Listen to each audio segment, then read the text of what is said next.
வையத்து வாழ்வீர்காள் நாமும் நம் பாவைக்கு செய்யும் கிரிசைகள் கேளீரோ.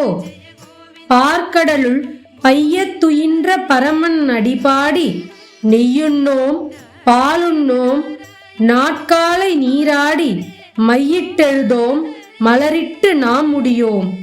செய்யாதன செய்யோம் தீக்குறளைச் சென்றோதோம். ஐயமும் பிச்சையும் ஆந்தனையும் கை காட்டி உய்யுமாறென்றெண்ணி உகந்தேலோர் எம்பாவாய். இந்த பாடலின் விளக்கம். இப்ப நாம நோக்கக்கூடிய பாவை நோன்புல நம்ம என்னென்ன செய்யணும், என்னென்ன செய்ய மாட்டோம், இதை பத்தி தான் இந்த பாடல்ல ஆண்டாள் நாச்சியார் நமக்கு சொல்றாங்க. பார்க்கடலில் பள்ளி கொண்டிருக்கக்கூடிய பெருமாளே உந்தன் அடி போற்றி அப்படின்னு பெருமாளை போற்றி பாடிக்கிட்டு இந்த நோன்பு நோக்கக்கூடிய நாள்ல நாங்க எல்லாரும் நெய் சாப்பிட மாட்டோம், பால் சாப்பிட மாட்டோம், அதிகாலையிலே எழுந்து நீராடுவோம். அதே போல கண்ணுக்கு மை தீட்ட மாட்டோம், கூந்தலுக்கு மலர் சூட மாட்டோம். அது மட்டும் இல்ல, யாரிடமும் கோபப்பட்டு பேச மாட்டோம், கெட்ட வார்த்தைகள் உபயோகிக்க மாட்டோம்.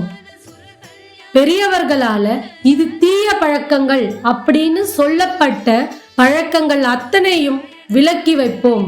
இது எல்லாமும் இல்லாம பெரியவர்கள், முதியவர்கள், இயலாதவர்கள் இப்படி எல்லோருக்கும் எங்களால முடிஞ்ச உதவிகளை செஞ்சு அவங்க பாதம் பணிவோம் அப்படின்னு ஆண்டாள் நாச்சியார் சொல்றாங்க.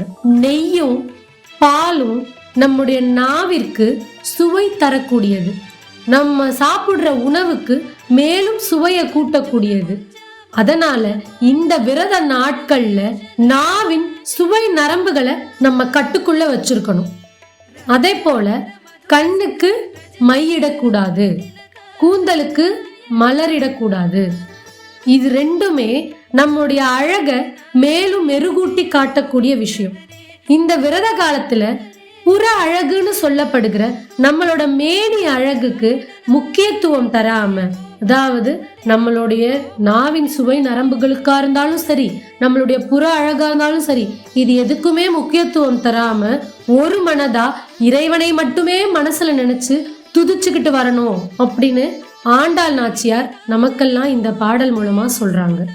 அடுத்த பதிவில் அடுத்த பாசுரத்திற்கான பாடலும் விளக்கத்தையும் பார்ப்போம். சேனலை சப்ஸ்கிரைப் பண்ணி வச்சுக்கோங்க. நன்றியுடன் சௌந்தர்யா கபிலன்.